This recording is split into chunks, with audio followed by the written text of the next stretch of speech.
assim, qual que foi o primeiro Sidur da história? É uma questão um pouco obscura. Mas antes de falar sobre o Sidur Tefilá, falar um pouquinho antes sobre sobre o que o Sidur fala. O que tem dentro do Sidur? Tem a Tefilá. Normalmente chamam o conteúdo do Sidur Tefilá. Mas será que Tefilá realmente era... O conteúdo do Sidur era chamado de Tefilá na época da Mishnah e da Gemara? Quando nós vemos na Mishnah e na Gemara, o termo Tefilá ele é específico para a reza de Shemona Esrei, para as 18 bênçãos que nós fazemos depois do Shema Israel, tanto de manhã, tanto à noite e à tarde, depois de Ashrei. 18 bênçãos, todavia são 19. Shemona Esrei, mas tem a bracha de Velamal Shinim que foi acrescentada com o tempo. Então, a Tefilá, ela, na Mishnah e na Gemara, ela faz referência apenas para as 18 bênçãos. E o Shema Israel, o que era? O Shema Israel era o Shema Israel. Muito curioso, porque na época da Mishnah e da Gemara, não era muito comum ter sidurim. Acredito que também, provavelmente, devia ter um Hazan. E esse Hazan, ele proferia a reza e as pessoas escutavam. Inclusive, nós temos hoje em dia em Israel alguns sítios arqueológicos onde nós encontramos algumas sinagogas antiquíssimas de quase 2000 anos atrás, ou inclusive até do período do Beit HaMikdash. Então, existiam sinagogas, sim, fora do Beit HaMikdash. Além do Beit HaMikdash, no mesmo período, tinham sinagogas e as pessoas rezavam na sinagoga. Não sou corbanot? Não. A partir do momento que descobriram as sinagogas, descobriram também que não apenas os korbanot, mas também existia assim, tefilá em grupo. Como era essa tefilá, não está registrado. Nós não sabemos. Mas o que está registrado é que existe... que a tefilá... Como saber que era tefilá? Não podia ser um estudo? Que eram chamados de Beit Knesset. Não tinha o nome de Beit HaMidrash. Inclusive, você percebe qual a diferença de uma sinagoga e de um Beit HaMidrash. Você vê pela disposição das cadeiras. Você pode ver como que é o layout. Se você vê o layout de uma casa de estudos, é uma casa de estudos. Os arqueólogos que encontraram aquela sinagoga viram que aquela construção tinha formato de uma sinagoga. Realmente a pergunta é muito pertinente. Como você sabe que era uma sinagoga e não um Beit HaMidrash? Não, peraí, Beit HaMidrash é aquele Beit HaMidrash. imponente. Não, Beit HaMidrash. Beit HaMidrash. Beit HaMidrash em hebraico foi traduzido como shul, como também é escola. Hoje em dia o pessoal usa o termo shul para a sinagoga, mas shul era escola, school. Shul, eu estava na biblioteca em Amsterdã, eu vi lá shul, quer dizer, era o salão, era o hall, onde o pessoal podia ler os livros. Então, o termo shul, escola, são termos um derivado do outro. E traduzem Beit HaMidrash, não Beit HaKnesset, traduzem Beit HaMidrash, mas acabou sendo deslocado para a sinagoga, para, em vez de chamar talvez de sinagoga, passaram a chamar de shul. E é muito interessante que na Itália as sinagogas são chamadas de escola, de Beit HaMidrash também. Você tem a escola Tedesca, que é a sinagoga Ashkenazi, a escola Levantina, que é dos judeus orientais, a escola espanhola, que é dos judeus espanhóis, e a escola italiana dos judeus italianos. E aí, entre os italianos também se tem as outras pequenas, como as dos judeus da Sicília e de outros lugares. Será que tem a ver com escola? Não, Isnoga é na Espanha. Normalmente vem do espanhol, mas talvez seja em ladino. Esnoga. E lá em Manaus também se chama Esnoga. Porque a pessoa veio lá ou no Marrocos de Raquitia, ou talvez em Raquitia. O Marrocos tinha uma parte que falava ladino e uma parte que falava Raquitia. Interessante.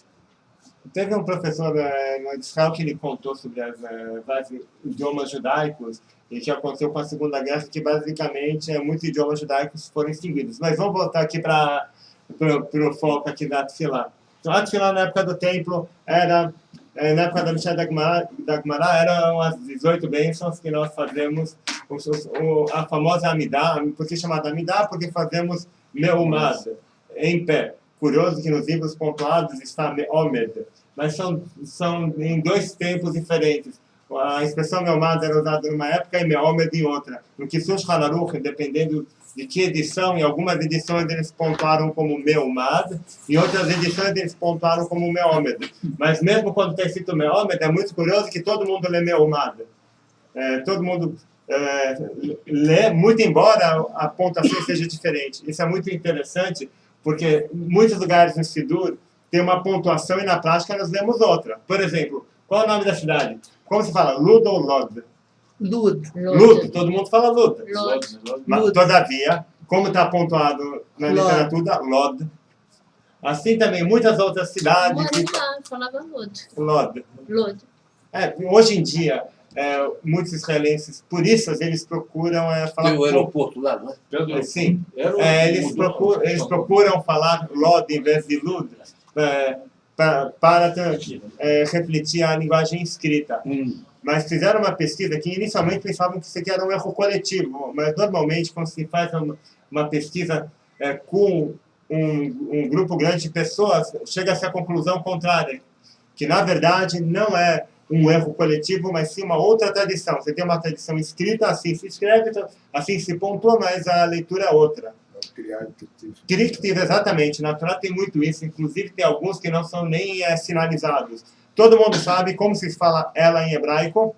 Ri. Como se escreve ela na Torá? Ri. Como? Pode chutar. Como? Ela se escreve Rei Vavadas. Aí vamos perguntar, ué, mas não está escrito Ru? É verdade, está escrito Ru. Só que embaixo do rei tem um pontinho, tem um Hirik embaixo do rei. Automaticamente o Vav você não lê, quer dizer, você ignora o Vav, você lê o rei, o Hirik e o Aleph. E o Aleph também não tem som nenhum, então você só lê o rei e o Hirik. Assim que se escreve na Torá, ela escreve Rei Vav Aleph, muito embora seja a grafia de ele. Mas nós temos a tradição que em tais lugares, essa sequência, Rei Vavale, nós lemos como ele. Em outros lugares, sabemos por tradição que é ela. Mas daí nós vemos que nós sim temos uma tradição muito forte de leitura. Por isso que muitas vezes, quando coletivamente as pessoas leem diferente de como está escrito, isso não é um erro coletivo, muitas vezes, mas sim é uma tradição oral que precisa ser investigada a origem dela. Principalmente quando você acaba descobrindo que comunidades totalmente diferentes do mundo inteiro, que uma não tem ligação nenhuma com a outra, tem a mesma tradição. Assim, aí, quer dizer que isso aqui é uma tradição oral, é muito antiga. Então, voltando para Tefilá. O Shema Israel, ele era lido à noite, assim diz a Mishnah. Desde quando você o Kriyat Shema à noite, Mematai Korin et Shema Baravin, a partir do momento que os Kohanim comem a Trumá, ou seja, a partir do Tzedakah Kohavim, depois da saída das estrelas. O Shema Israel não era chamado de Tefilá, era chamado de Shema Israel. Shema Israel tinha brachot antes e depois, que são registradas na Mishnah, enquanto que a parte anterior, o Psuket Zimra, que nós fizemos antes, não está registrado na Mishnah. Se nós formos fazer começarmos a ver bem, o que a Gemara fala sobre o Shema Israel? Que a Tefilá de Arvit, ela é opcional, é facultativa rezar Arvit. Não tem nenhuma, na época da Mishnah e da Gemara, não tinha nenhuma obrigação de rezar a Tefilá de Arvit. A Tefilá de Arvit era facultativa. Por isso que ela pergunta, desde quando fala Shema Israel à noite? Ba'aravin, as pessoas leem de maneira errada, Matai Korin et Shema Be'arvit. Essa leitura é equivocada. Por quê? Porque a Arvit era facultativo. E não faz sentido desde quando você começa a ler o Shema Israel. em um momento que é opcional, se a tefilá é opcional. E a leitura correta é Baravim, às noites, ou Baravim, como está no manuscrito de Kaufmann, ele está com meme no final. Mas a leitura correta desde quando se leu o Kriyat Shema à noite, Ba'erev. Interessante isso, porque naquela época, para você ter um grupo fazendo tefilá de noite, precisa de luz de velas, né? Bem mais difícil. Talvez por isso que seja opcional, né? No final acabaram legislando que é obrigatória. Todavia, na época da Gemara, sim, eles rezavam na sinagoga e deviam ter lâmpadas. Até 15 anos atrás. Se você for ver, Com lamparina, né? o Magen Avot que nós falamos depois em Shabbat é para esperar as pessoas. Para que as pessoas que demoravam um pouquinho, assim as pessoas ficavam, o resto do tzibur continuava na sinagoga e todos saíam juntos, porque não era simples sair à noite. Então, sim, as pessoas iam para a sinagoga à noite. Assim, só que não era uma obrigação. Então isso era o Shema E havia Israel. o Minyan também nessa ocasião? Então, sim. Então, eram casas preferidas com Minyan. E nem o quê? Alguém escrevia os papéis? Então, boa pergunta. Não havia livro? Calma. Isso aqui vai na sequência. Ou uma coisa por vez. Então, na época da Mishnah se falava o Shema Israel. Inclusive tem uma discussão. Se o Shema Israel vem antes do Shemona Israel, depois, o que você fala primeiro? Se primeiro você fala o Shemona Israel e depois as brachot do Kriyat Shema e Shema Israel, essa é uma das opiniões da Gemara.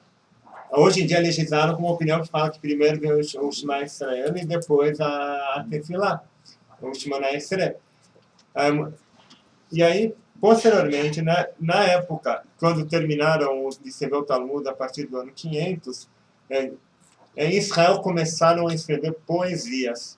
É muito curioso porque só no último século descobriram mais de 100 mil manuscritos na Genizá do Cairo. No Cairo tinha uma Genizá. O que é uma Genizá? É onde se deposita livros que estão fora de uso, ou que não podemos jogar uma mesa fora, no lixo. Nós, por ser um artefato sagrado, nós tratamos com respeito, mesmo quando ela está inválida. Não somente mezuzá, tefilin, sefer Torah, mas também qualquer livro sagrado nós depositamos na Genizá. E no Cairo havia uma Genizá muito grande. Inclusive, assim, vários rabinos passaram por lá, só que como que os livros estavam muito empoeirados, com o tempo começou a ficar complicado ir lá no Cairo, abrir esses livros. Aí, mais ou menos uns 100 anos atrás, chegou um estudioso, descobriu esses manuscritos e levou todos, se não me engano, lá para a Inglaterra. E começaram a estudar isso. Sim, você está falando sobre uma cifra de 50. Muita coisa. E aí tem um professor chamado Ezra Fleischer, ele é um dos grandes estudiosos do Piyut. Ele foi chamado para ver esses manuscritos e ele começou a separar os Piyutim, essas melodias. Na verdade, não são melodias, são poesias. Não, a melodia fica em cima da poesia. Então, essas poesias medievais seriam entre o ano 500 até talvez o ano 1000. E essas poesias, muito interessante, ele fez uma descoberta muito curiosa, que o Sidur, basicamente, você não tinha uma quantidade de Sidurim iguais. Você tinha, era um texto diferente do outro. Você tinha dezenas de manuscritos com uma porção de Piyutim, dessas poesias. Esse nome Piyut se dá para essas poesias medievais, cuja a maneira como elas foram construídas num estilo poético um pouquinho mais pode-se dizer, segundo os gramáticos medievais, a gramatical. Todavia, hoje em dia, foi descoberto que o Piyut, mesmo Gramática. O modo não Não- gramatical do Piyut sim é gramatical. É como o caos. O caos é uma desordem, e dentro das desordens sim tem ordem. Então descobriram que sim, o Piyut ele tem um estilo, uma gramática, toda uma maneira de ser escrito. Por isso que os Piyutim medievais são aqueles mais difíceis de serem entendidos. Por quê? Porque os Piyutim medievais, eles têm uma linguagem muito calcada na Mishnah, na Gemara, nos Midrashim. Muitas vezes, vamos dizer, como fala criar, formar, yatzar, certo? Se eu quero falar yatzarotó, eu posso dizer talvez yatzrotó. Só que o Paitan medieval, como que ele escreveu? Tsarotó. Tsarotó, essa palavra, de como que ele a conjugou, lembra a palavra tsará, sofrimento. Ele acabou fazendo uma analogia equivocada e ele conjugou o verbo que era yud, que hoje em dia nós reconhecemos yud, sad, reish, como da mesma maneira que o verbo tsará, sad, reish, rei. E acabou fazendo uma construção cacofônica, estranha. Muito embora as pessoas, pelo contexto, deduzissem, mas se você tirasse a palavra sozinha, com certeza a pessoa ia achar que está falando de sofrimento. Então, os Piyutim medievais eram redigidos por poetas, talvez pelo Hazan, pelo próprio Hazan da sinagoga. Ele, sozinho, ele ia lá, ele redigia, depois, todo ano, parece que ele criava Piyutim diferentes. Tipo, de um ano para o outro, para não enjoar, a congregação, ele acabava criando Piyutim diversificados. Se chega a essa conclusão da onde? Pela grande quantidade de Piyutim que foram encontrados e também pela diversidade. Se você encontra 50 manuscritos do mesmo Piyut, é uma coisa. Se você encontra basicamente 1000 manuscritos com 1000 Piyutim diferentes, um diferente do outro, você não tem como organizar. Que primeiro você precisa classificar os Piyutim por século. Esses Piyutim são do século V, aquele do século VI, VII, VIII, que basicamente cada período tem um estilo literário um pouquinho diferente. Eu estou sem o livro aqui para poder citar exemplos. Aí, posteriormente, na Babilônia, mais ou menos no ano 800, lá na Espanha, um rabino chamado Rabino Aaron Batsalgado, ele manda uma cartinha para a Babilônia, para o festival de Sura, onde está o Sura Pumpedita, as duas yeshivot que estavam lá na Babilônia. E ele solicita para o Rabino Amram Gaon um Sidur. Aí surge o que é chamado Seder Rav Amram Gaon.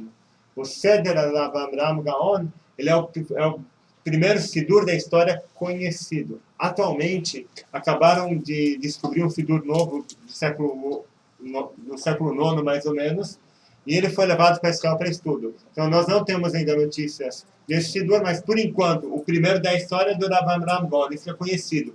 Vocês vão perguntar, por que ninguém cita o Rav Amram Gaon? Muito simples. Porque esse Sidur se perdeu com o tempo. É muito comum que a parte da nossa literatura, com o passar dos anos, ela se perca.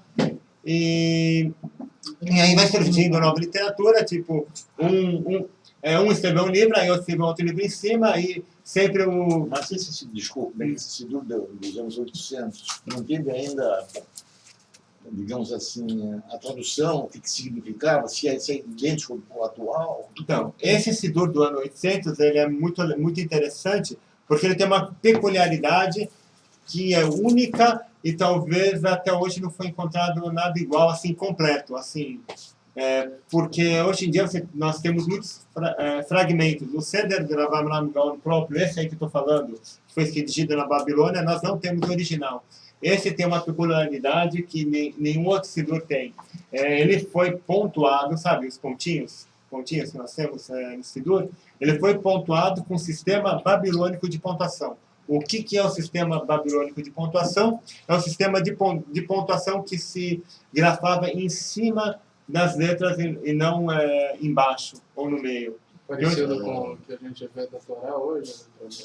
Não, da Torá nossa, de que o nosso sistema ele foi É desenvolvido. possível, né? Não. O que está na Torá é o que, as vogais. Aqui a gente está falando das vogais. As vogais, a maioria delas está embaixo, exceto o rolam, que fica o O fica em cima e o U também no meio. Aquela melodia, né? Não estou falando da melodia, estou falando As vogais. das vogais. Então, ele foi vocalizado, o Sidur do Rav Amram Gaon, esse Sidur que foi encontrado, ele está vocalizado com o sistema de pontuação, de vocalização babilônico, que é um sistema diferente do nosso.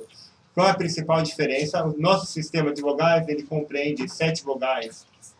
Hoje são 8 símbolos para 7 vogais, enquanto que o sistema babilônico são 6 símbolos para 6 vogais. É muito interessante, porque até hoje não foi encontrado nenhum Sidur dessa época. E estamos aguardando que falem sobre ele, são os primeiros...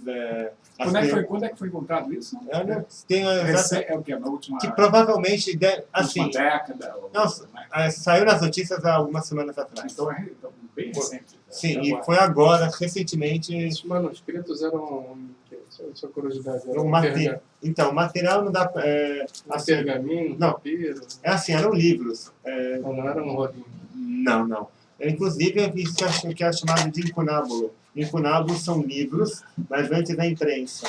Tipo livros escritos à mão. Costurados. Costurados. Inclusive, eu tenho um desses em casa. Em casa, o que eu tenho é de pergaminho. Escuta, essa variação de formas podia ser considerada como dialetos na época? Sim. Dialetos. Então, o sistema, não para várias áreas dos judeus. Para não desviar o assunto, o foco principal, que é sobre Sidur e Tefilá, cada sistema de pontuação refletia um dialeto diferente. Onde o nosso sistema de pontuação refletia um dialeto existente em Tveria, em Tiberíades. O sistema de pontuação da Babilônia refletia o dialeto da Babilônia. E o nosso sistema de leitura, Sefaradi, refletido por um sistema de pontuação que não sobreviveu. O sistema de pontuação, que é condizente com a pronúncia Sefaradi, foi extinguido. Ele não sobreviveu. O único sistema de pontuação que sobreviveu foi esse que nós temos hoje, que ele reflete o dialeto dos judeus que moravam na cidade de Tveria, ou todos os judeus que conheciam a pronúncia de Tveria. Mas, então, o Sidur Rav Amram Gaon, ele viajou até a Espanha, ele se tornou o primeiro Sidur da história que nós conhecemos. A partir de então, na Espanha começaram a ter Sidurim. Rav Amram Gaon. É muito interessante porque no final da Selichot, com observações do Rebbe de Lubavitch, ele cita frequentemente esse Rav Amram Gaon, que muitos trechos da Selichot vêm do Sidur do Rav Amram Gaon. Gaon era cidade, né? Não, Gaon significa... uma boa pergunta. O que significa Gaon? Alto grau. Não. Na verdade, o líder judeu, o líder da comunidade judaica na Babilônia se chamava Gaon. O Rambam discorda disso, ele acha que todos os líderes em todos os lugares eram chamados Gaonim. Só que na literatura mesmo, os únicos que recebiam essa intitulação de Gaon eram os sábios da Babilônia. Por exemplo, Rabbeinu Hananel, que da Gemara, o pessoal fala Rabbeinu Hananel Gaon, ele não era Gaon, ele fazia assim, porque ele não vivia em Bavel, ele vivia no Marrocos, ou talvez ele foi para a Itália. Uma palavrinha. Esse foi dos anos 800, é do calendário atual de 5.774. Não, 800 da era comum. Desculpa, da era comum. Era comum, sim. Da era comum. Quer dizer, 5.000 anos. Não, 1.200, quer dizer, de 1.200 anos atrás. Então, o Sidur do Rav Amram Gaon... 5.000 anos não tinha nem Torá. Então, 1.200 anos atrás, mais ou menos, surgiu o Sidur do Rav Amram Gaon. Ele viveu por volta do século IX. A data de nascimento e falecimento é um pouquinho complicada, porque os registros que nós temos digamos, no Sidur próprio dele não está escrito a data que ele escreveu o Sidur e tampouco não está escrito, assim, não há alguma referência histórica que ajude a localizá-lo no tempo. Mas a gente sabe que, por essa carta do Rav que foi encontrada essa carta do Rav Aharon Bar Sargado, lá da Espanha, para a Babilônia, Sidur, nós sabemos, pela data da carta, que ele deve ter sido do século IX. Fala, encontrada a carta que ele escreveu ou já é uma inscrição? É difícil saber, isso é difícil saber. Encontraram registro. Só que o problema sobre do Rav Avraham Gaon é que, infelizmente, não sobrou nenhuma cópia do próprio Sidur propriamente dito, que se chamava Seder. E o que tinha dentro desse Sidur? Esse Sidur era um Sidur bastante compacto. Ele tinha muitas lentes, por exemplo, você pega a edição atual, você pode ver que tem, por exemplo, a Haggadah de Pesach. Inclusive, o próprio texto da Haggadah de Pesach, muito embora a Mishnah discuta quais trechos constam ou não na Haggadah de Pesach, o Rav Avraham Gaon, ele cita várias opiniões de como que deveria ser. Hoje em dia não há discussão, nenhuma comunidade, pelo que eu saiba, não fiz uma pesquisa sobre a Haggadah de Pesach profunda, mas toda a Haggadah de Pesach tem a mesma cara. Assim, tanto Ashkenazi, Sefaradi, Temani eu não vi, mas assim, todas assim, seguem aquela mesma ordem. Todas são parecidas. A diferença são palavras, uma palavra aqui ou dali, mas basicamente a Haggadah de Pesach pode-se dizer que ela estava padronizada pelo menos no século XIII. Existe uma Haggadah de Pesach que chamam ela de Haggadah do Dragão. Por que a Haggadah do Dragão? Porque essa Haggadah tem o desenho de um dragão. Ela é datada do século XIII. Se não me engano, é uma das mais antigas que foram localizadas e também estava completa. Tem muitos livros que foram encontrados do século VIII, VII, mas infelizmente estavam incompletos. Tem palavra em hebraico para dragão? Tem, não, Tanino pode ser, mas Que não o negócio da época, isso tinha eu não consideração. vou. Agora no momento, porque a figura do dragão era muito comum em livros de Kabbalah. Manuscritos cabalísticos, alguns manuscritos cabalísticos você costumava ver essas figuras que hoje em dia, se você publicasse um livro com uma figura dessas, pensaria que fosse de origem não judaica. Coisa da China. Agora qual o nome dele? Dragão e outros animais místicos na literatura. Davi também? Isso é uma coisa assim que é... Quem escreveu Megilat Eicha? Então, a Megilat Eicha, o Irmiyahu Hanavi, ele transcreveu para Baruch. Para Baruch HaSofer, que foi aluno dele. Só que um dos capítulos foi queimado, quando ele mostrou lá para o rei, não gostou nem um pouquinho, e queimou, e ele reescreveu. E tem um dos capítulos, você vê que é mais longo, mas agora normalmente esse assunto sobre a Megilat Eicha, a gente costuma comentar no próprio Tisha B'Av sobre a história de Megilat Eicha, sobre aquele capítulo a mais que tem, que você vê que ele é mais comprido. Não foi escrito logo depois da destruição do Beit HaMikdash? Em relação à datação dos livros bíblicos, do Tanakh, é complicado dizer, porque nem os próprios Amoraim tinham uma opinião consolidada a respeito. Você tem várias opiniões em relação a vários livros, então não uma opinião fixa. Hoje em dia, estudiosos querem fazer datação a partir de estudos linguísticos, mas nós temos... esse é um assunto bastante... Eu não costumo me envolver muito, porque faltam provas. Ou você trabalha com provas ou com achismo. Normalmente, esses assuntos, ficar especulando, você vê o que ele escreveu, quando, onde... você não tem, faltam registros.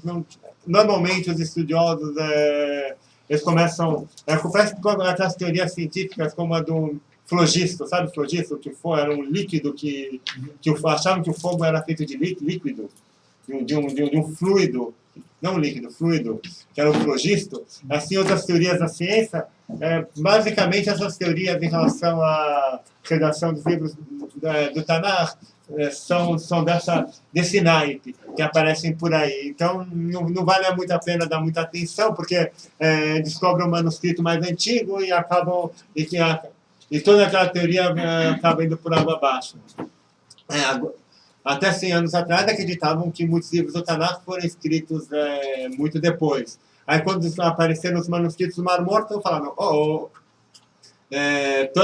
muita literatura, muita gente que não acreditava na Torá, e, pelo contrário, procurava provar que os livros foram posteriores. E de quando que é o manuscrito do Mar Morto? O mais antigo tem do ano 300 a ser até 400.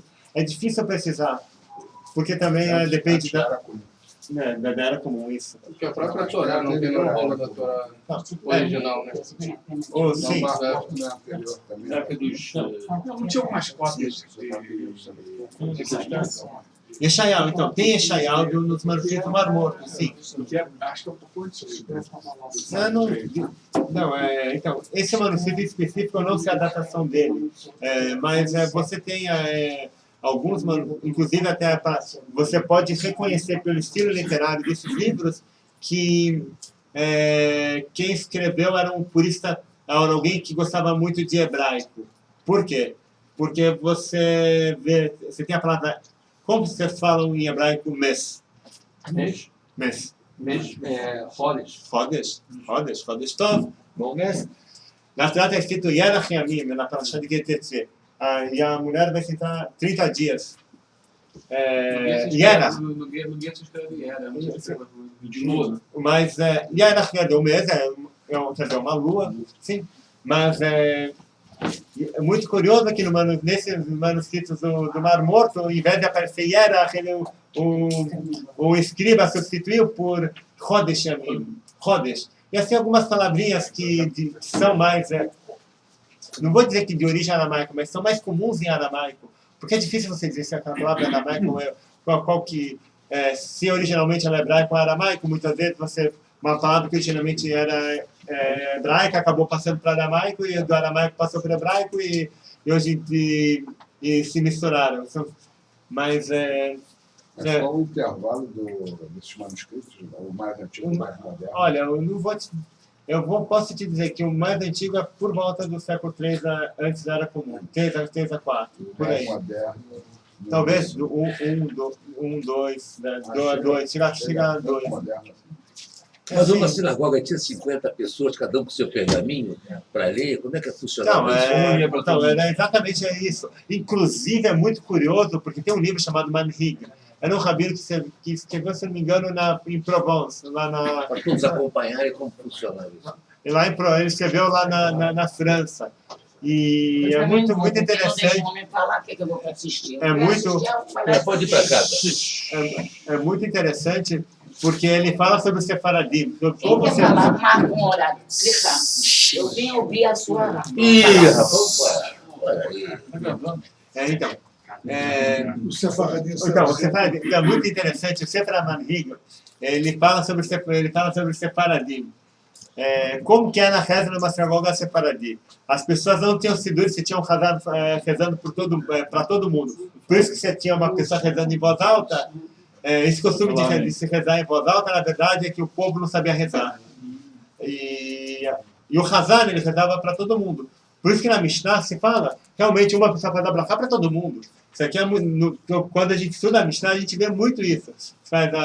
A pessoa faz a brachá em voz alta, o Birkat Hamazon em voz alta, e as pessoas saem da obrigação com a pessoa que está com a pessoa.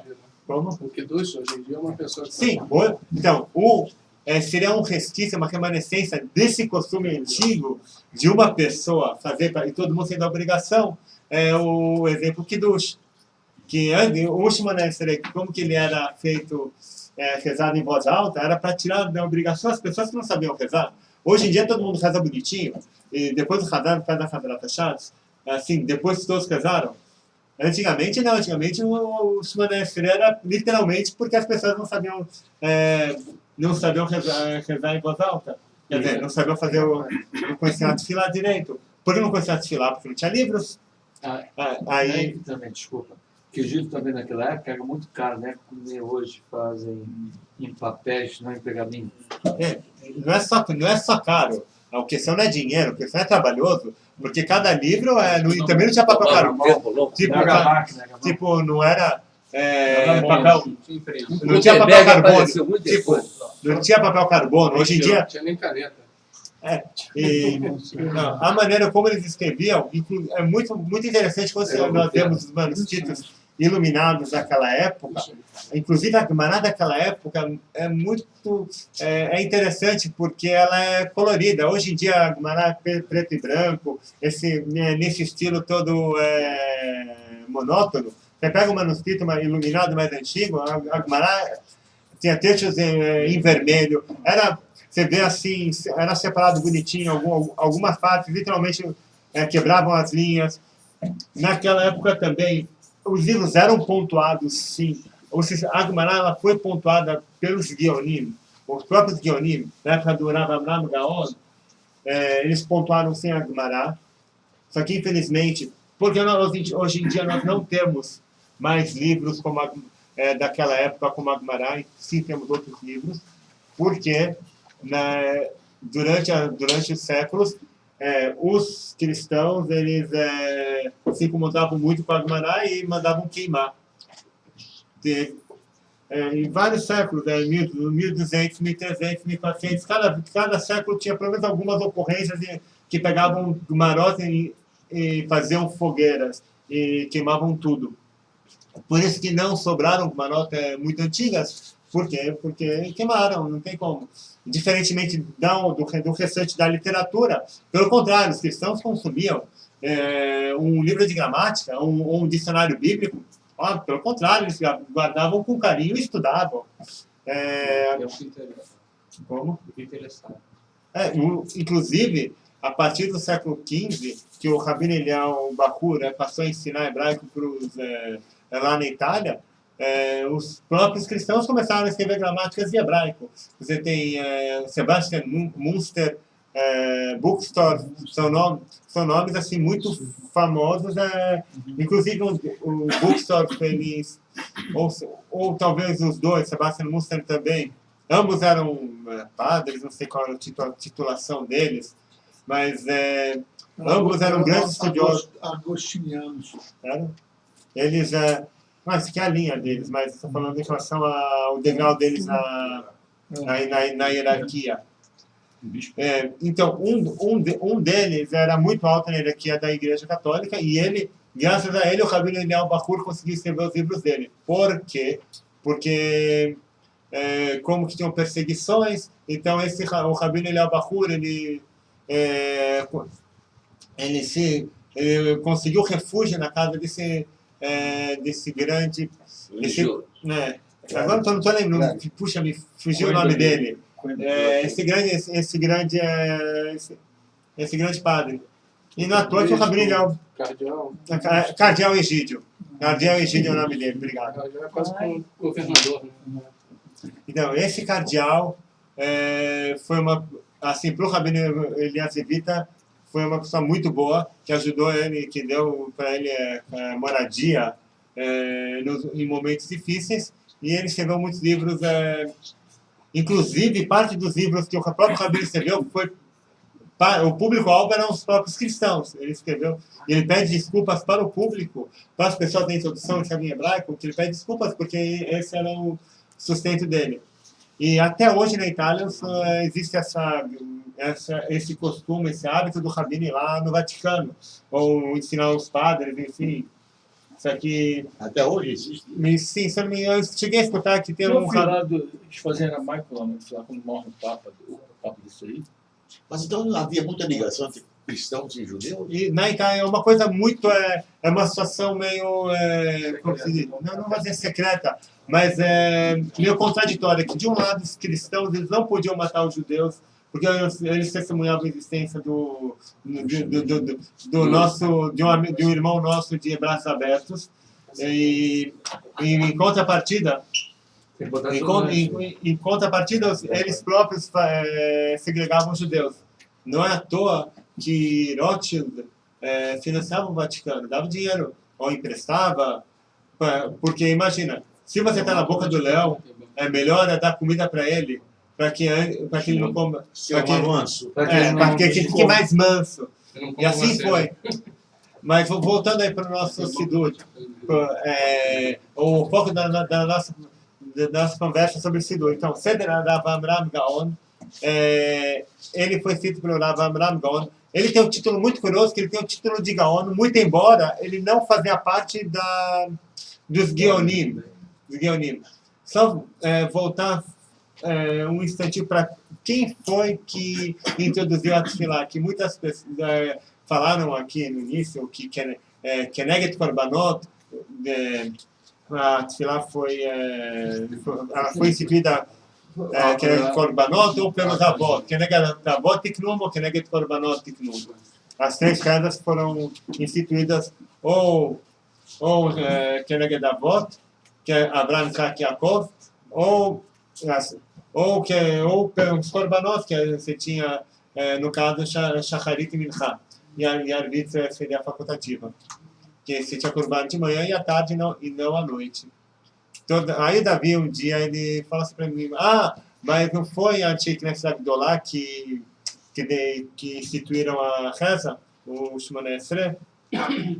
Realmente, se nós formos prestar um pouquinho atenção no Tanakh, nós vemos que quem foi, entre as pessoas que rezaram, nós vemos quem rezou no Tanakh. A gente vê no caso Eliezer,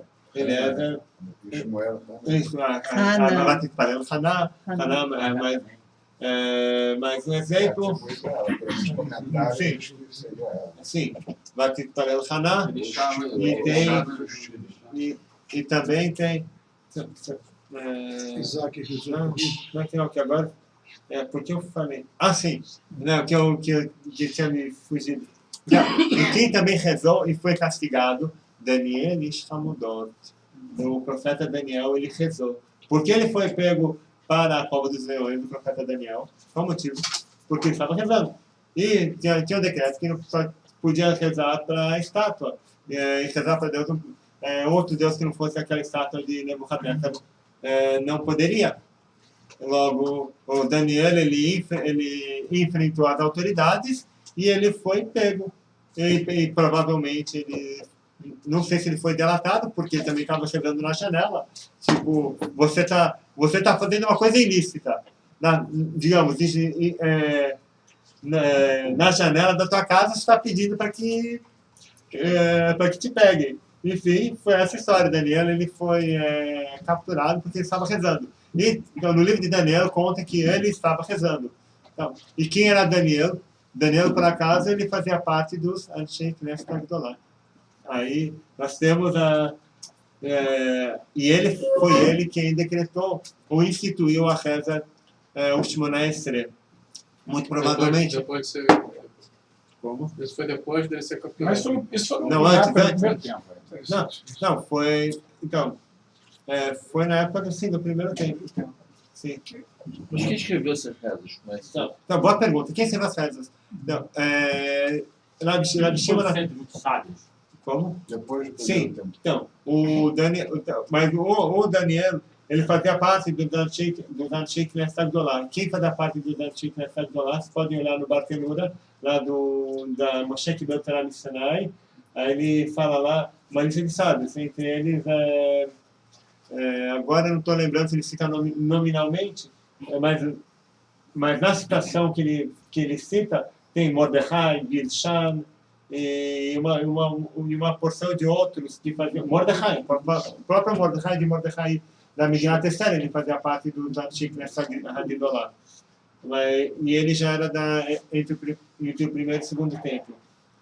Então, na verdade, Daniel Ishhamudot, ele não podia estar no primeiro templo porque ele estava em Babel. Ele estava em Galut Babel, não era propriamente... Mas é na não era época, logo depois da... Sim, ele foi capturado, sim. Mas ele tinha aquela passagem que ele ficou onde é que se tomou jaula dos leões. Sim, E ele não foi, os leões não fizeram nada com ele saiu ileso. Sim. Agora, isso significa o que eles atribuem? É milagre? Isso significa que quando uma pessoa, ela, assim, os animais, assim, se o animal ele vê que você é um animal como ele ataca. Mas se o animal ele vê que não é um animal como ele, mas é uma pessoa elevada. Mas ele sente isso? Isso é uma coisa muito interessante, sim. Os próprios animais eles sentiam que Daniel era uma... Eles não digamos,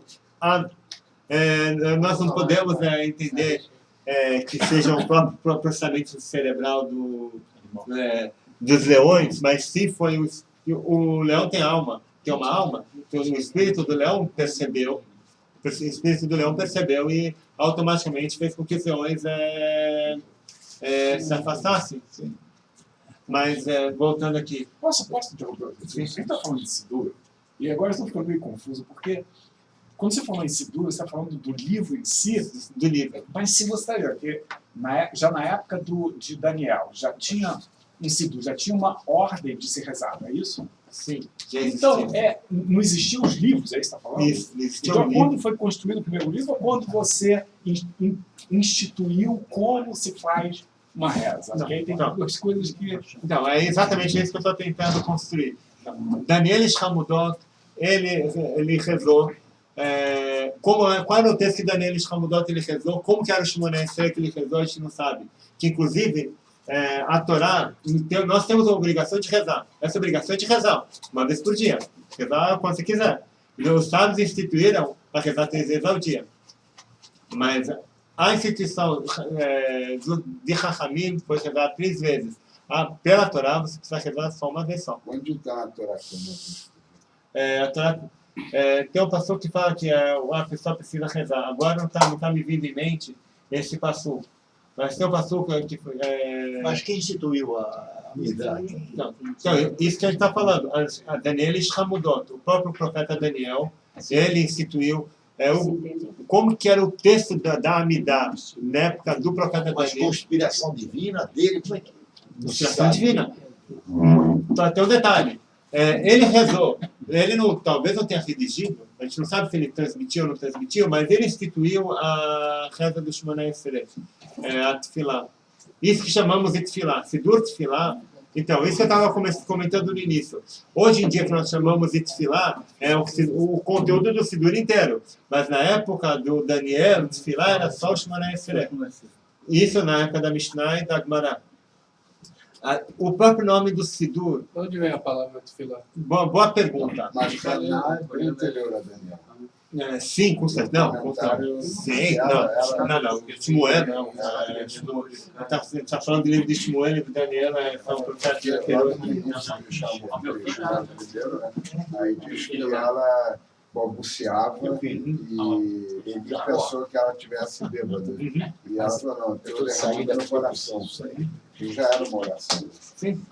Mas aí o senhor... Mas esse vai ter para o Haná. Talvez ele está querendo falar que começou antes da Tefilá. Mas uma coisa é Bet Sará, né? Quando a pessoa já... Não necessariamente Haná, ela rezou alguma coisa fixa todo dia da vida dela. Ela estava precisando daquilo, naquele momento, ela fez a reza. O comentário diz que aquilo já seria o Shmoneh. Ele estava querendo um filho, né? Mas o Daniel, o que você quer dizer que ele instituiu a reza sistematicamente, diariamente. Não tenho muita certeza se é exatamente 3 vezes ao dia, que agora está vendo o texto de Daniel, mas o texto do Shmoneh Esrei, como ele foi instituído, como ele era rezado naquela época, foi esquecido, e Rabbi Shimon Apikuli, ele restituiu, tá? Mesmo que esse grande rabino, ele restituiu, também os textos dele não sobreviveram. Pelo menos a gente acha, assim, estava numa aula sobre Sidur lá em Israel, aí o rabino estava falando que Rabbi Shimon Apikuli, que inclusive é muito pouco conhecido, esse nome. Ele que reinstituiu a reza. Tipo, ele esqueceram a reza, o texto, e ele reinstituiu. Aí, posteriormente, na época da Mishnah, o que nós tínhamos? Nós tínhamos o Shema Israel, e depois, e o Shemona Esrei. A ordem não era muito... E a Tefilá, em vez de Shemona Esrei, vamos chamar. Tinha o Shema Israel e a Tefilá. Então, o Shema Israel é uma obrigação da Torá, diferentemente do Shemona Esrei.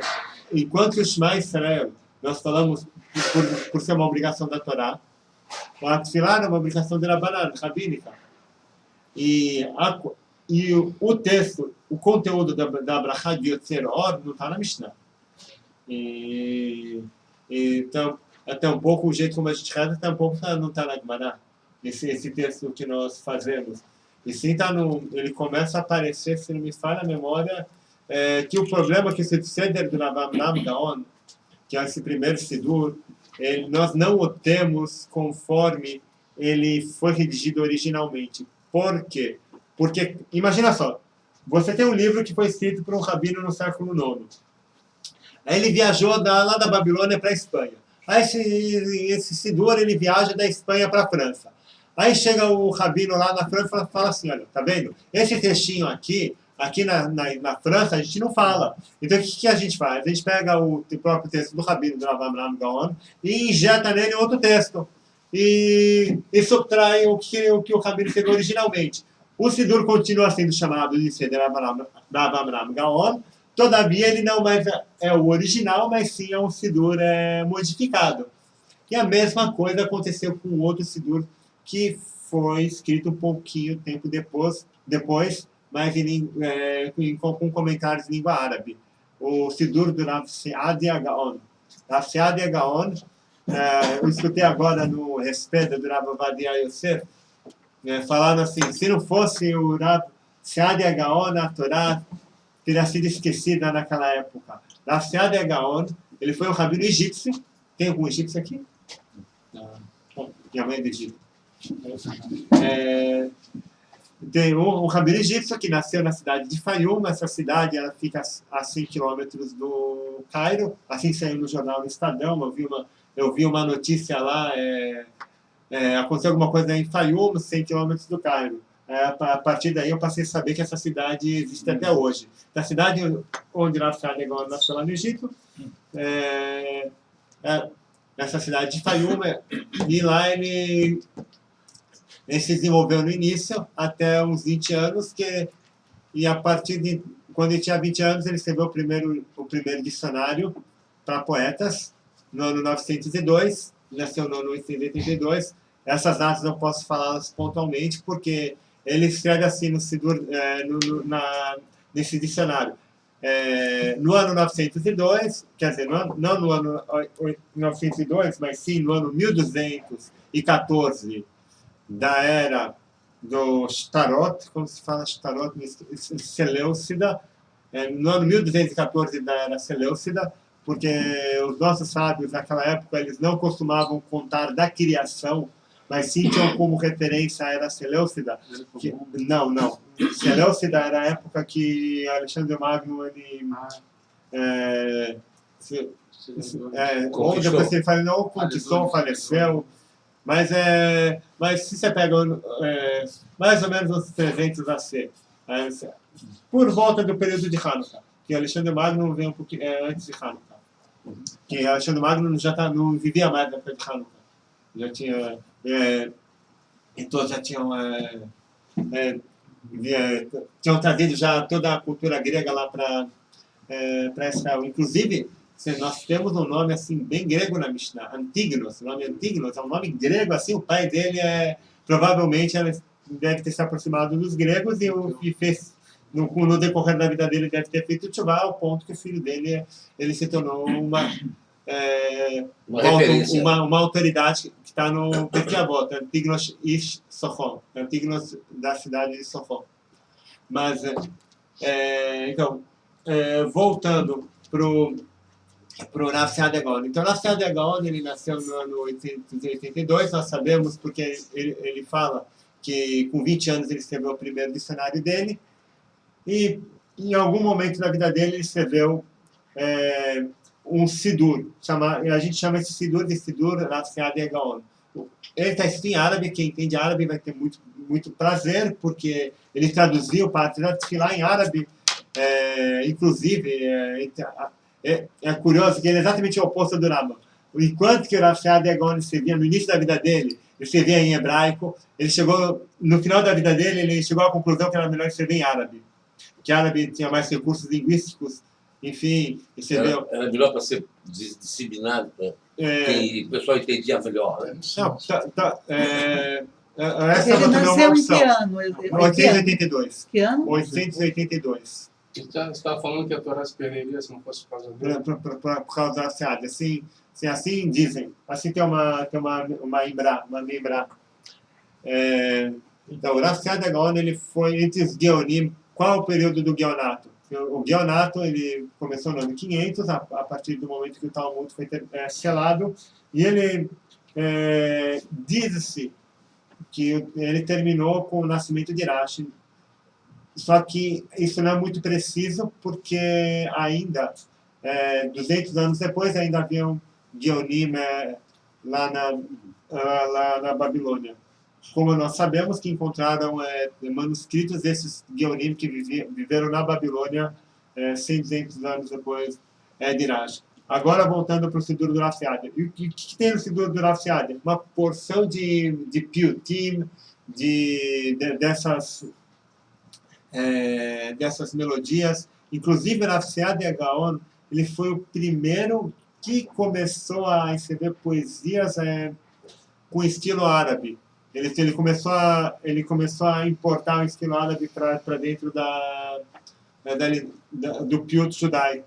Depois, o aluno dele, Dunash Ben Labrat, citado pelo Rashi, Dunash Ben Labrat, um grande gramático, ele trouxe para o hebraico a métrica árabe. Os piutim, ou talvez, em vez de piut, chamar de shirah, shir, como Deror e Kra, é uma poesia que está em métrica árabe. Para você entender como funciona, que eles importaram um conceito de Yated e Tenuá. Tenuá seria uma vogal plena, e Yated seria uma meia vogal, assim, meia vogal virtual. Porque, como a gente falou, que o Sefaradi ele tem só... a pronúncia do Sefaradi é mais simplificada nesse aspecto. E ele não tinha diferença entre uma vogal completa e uma vogal pela metade. Não tinha essa diferença. Ele tinha a pronúncia Sefaradi, ela foi refletida no outro tipo de pontuação que não sobrou, que nós não a conhecemos direito. Mas temos muito poucos manuscritos desse sistema. Em casa eu tenho alguns facsímiles de manuscritos com o sistema que reflete exatamente a pronúncia Sefaradi, que é outro sistema de pontuação, que não é aquele nosso que nós temos. O sistema de pontuação que nós ensinamos nas escolas é um problema, que a criança ela pergunta: por que você tem Kamat e Patar? Ué, por que você tem dois? Pode até uns. Ué, ambos não são A? Também essa pronúncia talvez seja mais parecida com o Temani. Qual? O Saradi. A pronúncia esse rótulo de Temani é um problemático, que se você for dentro do próprio Temani, você tem 5 pronúncias diferentes dentro dos próprios judeus e minitas. Você tem os judeus do norte, do sul, do leste, do oeste e do centro. Um pouco parecido com o hebraico antigo. Então, essa história... O que chama hebraico antigo... eu não gosto muito do termo hebraico antigo, porque o hebraico é o mesmo... Tipo, não. O hebraico, depois teve uns anos que depois eles foram querer, quando tomaram novamente Israel, liberdade, tudo, depois foi ver o hebraico, o hebraico não é o mesmo que se falava antes. Essa é uma discussão. Em relação à pronúncia do hebraico, como que era na época do templo, como era na Idade Média, isso é uma discussão muito longa, e assim, no escopo assim... nesse escopo, pode acabar desviando o assunto, que a gente está focando aqui no Sidur do Rav Saadia. Porque os Shmonais se transformou em Chesed e ainda chama de Shmonais. Daqui a pouco você tem que... Ah, sim. Então, o Shemona Esrei tem uma brachá a mais, que é o Belamat Shinim, que ela foi instituída porque tinham delatores. Num certo período, tinham judeus tinham pessoas que eram delatores e acrescentaram essa brachá. O momento histórico, às vezes, na nossa literatura, aparece, em algum momento tinha isso, aparece meio desvinculado, eu não tenho com precisão o momento histórico que foi acrescentada a brachá de Belamat Shinim. Que muitas coisas aparecem na nossa literatura em algum momento histórico, só que muitas vezes é preciso estudar, ver na história geral como ele se encaixa aquele momento e em que lugar aconteceu. Mas só para fechar, essa do Sidur Saadia Gaon está escrito em árabe e tem muitas melodias que ele próprio redigiu. Ele está traduzido para o árabe.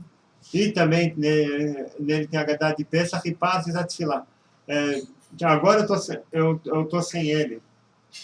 Mas seria interessante dar uma folhada, que é um sidur muito grosso, com muitas explicações e muitas melodias, a quantidade de melodias que tem para cada... Que hoje em dia a gente, digamos, nós temos a brachá de Yotzeror. Nós falamos, antes do Shema Israel, fazemos duas brachot antes de manhã. Aí, se você for ver, dependendo do dia, eles esticam, colocam melodias lá no meio, não só aquela que nós falamos no Shabbat, de que ela dona cola Maasim, mas muito mais coisas. E o Sidur do Rav Saadia Gaon e o do Rav Amram Gaon, eles são muito citados nas slichot do Rebbe de Lubavitch, porque muitas das slichot que os Ashkenazim têm são baseadas nos textos que aparecem nesses dois Sidurim. Posteriormente, já que o horário está um pouquinho tarde, quanto mais tempo tem, só para... A noite toda. Só para... Levita alguma coisa? Assim, agora no momento... Assim, não, tem muitos também que assim, que Piutim, olha, tem uns montes, assim. Quem foram os autores dos Piutim? Falar nomes, já que ele está falando do Matei Levi, vamos citar nomes de Paitanim. Assim, que muitas vezes quando você fala que fulano Beltrano escreveu, fica no ar.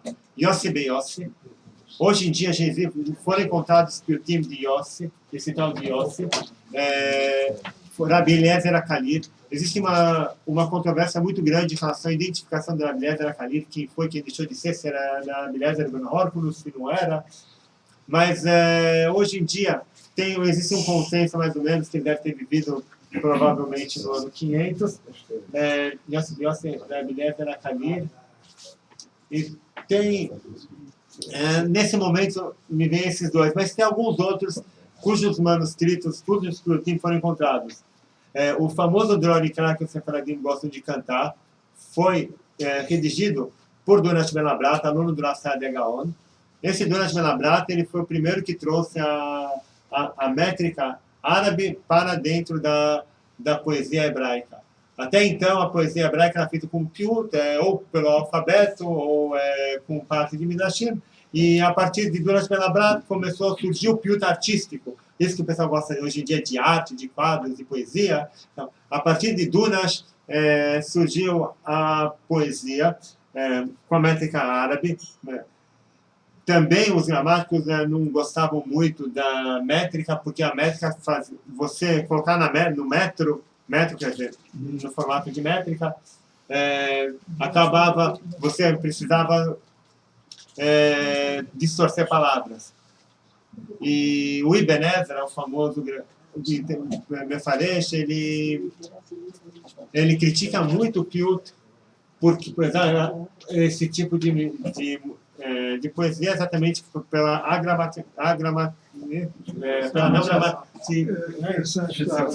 quebrando minha Mas todos entenderam. Então, no final, tipo assim, depois prática mesmo, prática. Eu acho a prática o seguinte, é falar que os mestres, ensinar as crianças, Netlat Yadayim, Shachar, eu te desejo que eu desejo a mim em dobro. Amém. Literal. Se você conhecer o Hélio Tannenberg, que é meu filho, em São Paulo. Hoje não passei. Vai fazer uma pergunta?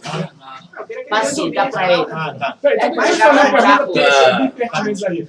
O tempo tal, foi isso, não está passando aí, Fábio. Tal, foi tanto, aconteceu tal, tanto, depois de tal, entendeu? Fazer uma coisa mais... Então começa a analisar, que é um pouco antes desse... Depois você vai falar. Então, uma métrica daí... Isso, aí, agora, depois do Raciada Gaon, quem teve o Sidur do Rashi, outro Sidur mais famoso é o do Rashi. Depois do aluno do Rashi, era Simcha Vitri, Machdor Vitri. Por qual a diferença entre Sidur e Machdor? Na verdade, o nome Machdor hoje em dia costuma-se usar para Rosh Hashanah Kippur, talvez Sukkot, Machdor de Sukkot, Machdor de Pesach, Machdor. Por que o termo Machdor, que vem de Hazor, vem de volta. Mas antes, inclusive, o que era chamado de Machdor, a própria Torá foi chamada também de Machdor, que ela era lida o ano inteiro. Então, muitas vezes o termo de Machdor, em manuscritos do Tanakh, era utilizado. O termo Sidur e Machdor foram instituídos recentemente, porque até então, naquela época, não existia essa diferença entre Sidur e Machdor. Ou chamava-se de Sidur, ou de Machdor, ou de Seder. O Machdor Vitri, então, a Simcha Vitri, ele escreveu um Sidurim mais importantes. Qual é o grande diferencial dele? Ele tem muitas alachot, é um Sidur assim, bastante impregnado de alachot, e você vê muitos textos de Tzorah que não eram encontrados nos textos anteriores, nós encontramos nele. Um outro Sidur muito importante é do Rav Yabetz. Mas antes do Yabetz, vamos falar do Arizal. O Arizal, ele não escreveu Sidur nenhum. Então, o que acontece com o Arizal? Os alunos do Arizal, cada um redigiu um Sidur de acordo com o que ele entendeu como o mestre deveria rezar. Como o mestre, assim, foi uma interpretação individual de cada um. Aí surgiram vários Sidurim. Então, esses Sidurim, que são chamados Sidurim do Nusach do Arizal, ou de acordo com o modo do Arizal, na verdade são Sidurim baseados nos ensinamentos do Arizal. Todavia, o Arizal era Sefaradi Ashkenazi. Pô, não, naquela época não tinha. Tinha. Não tinha vários. Mas uma coisa que você não falou. Então, Arizal era Ashkenazi ou Sefaradi? O Aleph de Arizal era Ashkenazi. O Ashkenazi, Rabino Yitzhak Luria, ele era Ashkenazi. Por isso que o Arizal, ele tinha muitos costumes diferentes do aluno dele. O Rav Chaim Vital, ele fazia o tzitzit. É muito interessante, porque você tem uma discussão se o tzitzit tem que ficar pendurado ou ficar, como se diz, deitado. Aí um fazia de um jeito, o outro fazia do outro. Hoje em dia, os ashkenazim costumam deixar pendurado. Se não me engano, os sefaradim, os ashkenazim, eles deixam assim, fica, o fio do tecido fica assim, o meu... Não, ele tem que ficar assim, até então, assim, não é pendurado, tem que ficar de lado. Então, você ficar de lado. Eu estou usando, sim, mas... faz dois buracos para ficar... Então, tem essa divergência entre o Arizal e o aluno dele, o Rav Vital. Um fazia de um jeito, outro fazia do outro. Aí perguntaram, mas como pode ser que o Rav Vital está fazendo diferente do mestre dele? Aí responderam que, na verdade, o Rav Vital originalmente ele era sefaradi e o Arizal ele era ashkenazi. Por isso que o Arizal, a tradição dele propriamente era ashkenazi.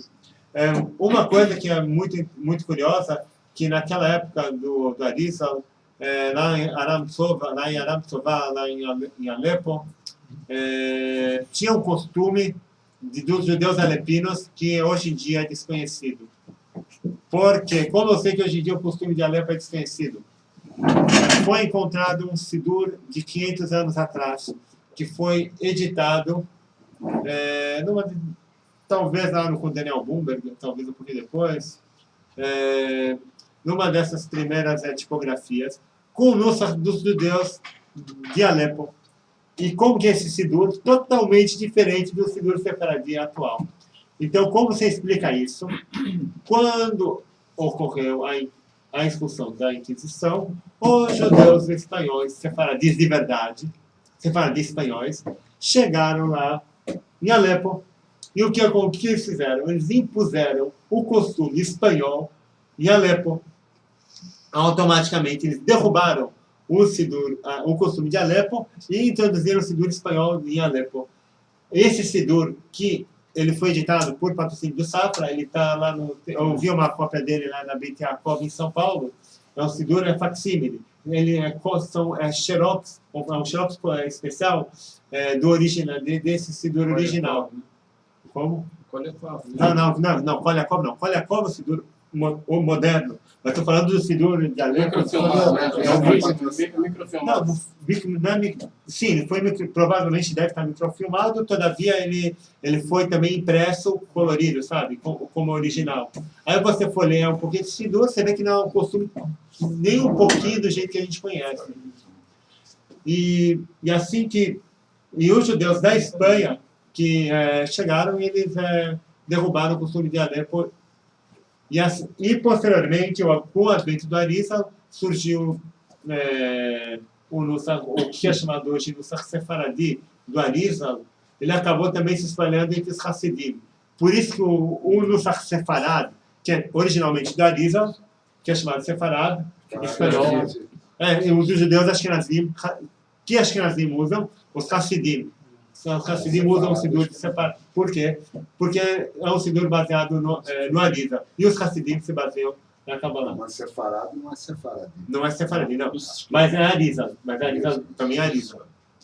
Quer dizer, os alepinos a maneira de colocar os alepinos Sefarad é diferente a gente está falando assim, vamos assim,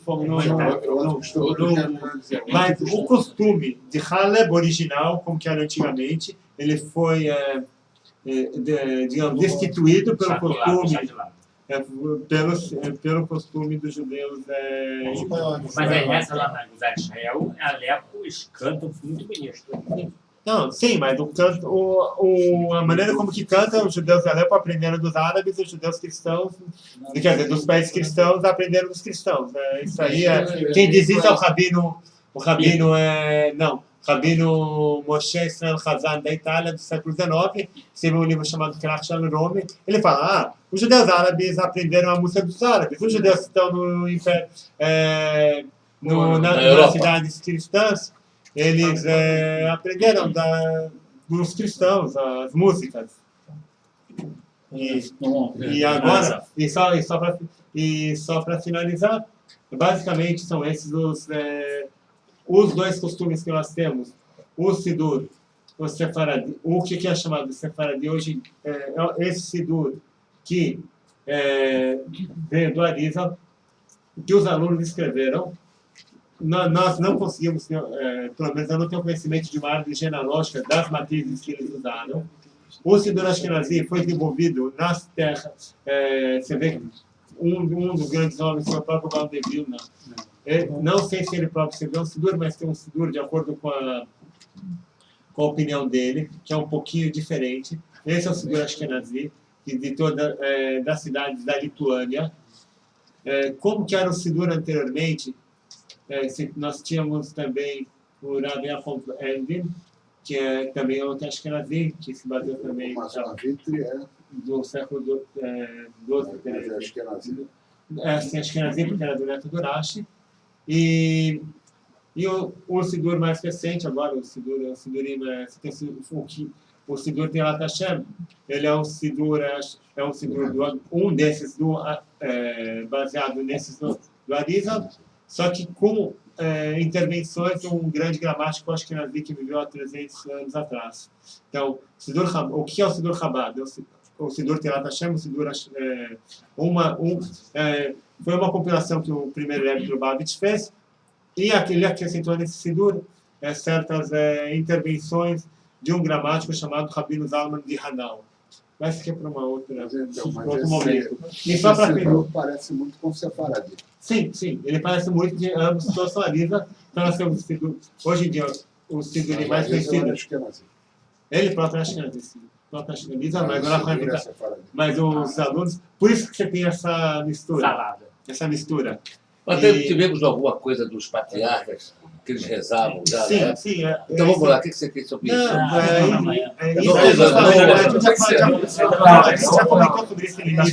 A gente já comentou sobre isso antes, que os 6 rezaram e as rezas foram instituídas, uma por Abraham, Isaac e Jacob. Shacharit, Mincha e Arvit, uma para cada um. Mas foi anotado que eles falaram? Não foi anotado, mas instituíram espiritualmente. Espero